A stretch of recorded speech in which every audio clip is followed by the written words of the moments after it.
Hey guys, Sensei Andy here from the KMA team, and today I'm going to be talking to you about our current COVID-19 requirements going into 2022. Now this is going to be the same across all of our locations, okay? We are at 4 locations and we want to make sure that everyone understands our current rules to make sure we all stay as safe and as COVID-free as possible. Now currently we have a COVID rating of 0% and we want it to stay that way. We don't want COVID to spread via any of our martial arts schools. We know it may only be a matter of time, and even with all the precautions we have in place, we know that it's always going to be one of those things that can still happen. But as long as we maintain the steps we put into place, we know we're going to reduce it as much as possible. That's why we follow our COVID-19 guidance to make sure that we do that. Now I'm going to go over these because these may be slightly different to what you're required to do in other locations. But these are what we've been using, and we've tested them throughout the entirety of the pandemic so far, and they have been working. So let me just go over them really other The first one is if you're a student at KMA, arrive in your uniform. Do not get changed here. Make sure you arrive in your uniform. That means that you're going to be doing very little other than arriving, getting straight onto our matted areas and training. It's that simple, okay? It reduces the time that you're here to the time you need to make sure you're training. First thing, really simple.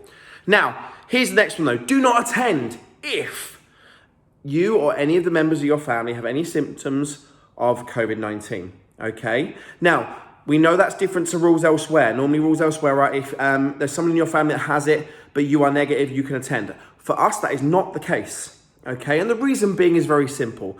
Our goal is to try and protect as many people in our bubble, our training bubbles as possible. So if anyone in your family has tested positive, there is a possibility you might get it, and you might not know that you're contagious until a bit too late, which means you may have helped spread it in your training bubble. And we don't want that. So for the sake of an extra 10 days, okay, it means that, touch wood, okay, that we can keep the rest of the bubble safe. You hopefully won't get it at all, which is even better. We'll keep our fingers crossed for that. But it means that we don't have to shut a bubble down or impact everyone in that training bubble. So it's very simple. If anyone tests positive in your home, you must stay at home or must not attend training until they're negative and you are also negative. Very important, okay? It's just to make sure we stay as safe as possible. Next one is wash and sanitize your hands, okay? Do it before you even leave to come here. But on arrival, we have 3 key points at the Briggs Centre alone where you can sanitize your hands. At all of our other locations, they have them available there too. Please make sure you use the hand sanitizing stations before you come onto the mat, just because, again, it's you doing your part. We know some of you may not be able to use the certain hand sanitizers that exist. If that's the case, bring your own. That is absolutely fine. We don't make you use ours. We know you may have your own, and that is totally okay as well. But because we require it, we do provide it, okay? Next one, using masks. This is a really common one, okay? We get asked this a lot. Okay, for students that are attending classes, they do not need to wear masks while they're training. The reason why is because World Health Organization has actually specified that wearing masks while training could be a bad thing for students because they go for a lot of cardiovascular activity and it can reduce oxygen intake, which means that it could be awkward for them while they're training, okay? On top of that, mental health issues that may arise as a result where they may get panic attacks, etc. It's not worth the risk.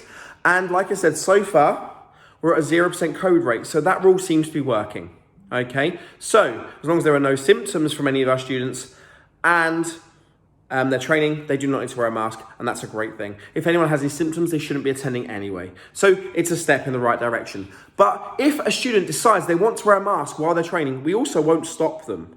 Okay, we won't make them feel bad. It is their choice, and we fully respect that. Okay, we are going to maintain necessary distancing. Okay, so all of our classes at KMA are bubbled, and they haven't stopped being bubbled. It's one of the things that we've always done anyway, before COVID even existed. Our students are booked into key classes and they cannot swap their classes. Okay, so we have bubbles allocated and we have them all the way throughout. So students will be coming to their pre-existing classes. There will be no changing, okay, to ensure that that bubble structure still works. If anyone in any bubbles does come down with anything, we have our processes that we're ready to put in place. But by doing so, it means we keep everyone's safe and we can restrict it down to bubbles, and that's really important for us. Now, we have our commitment to health, okay?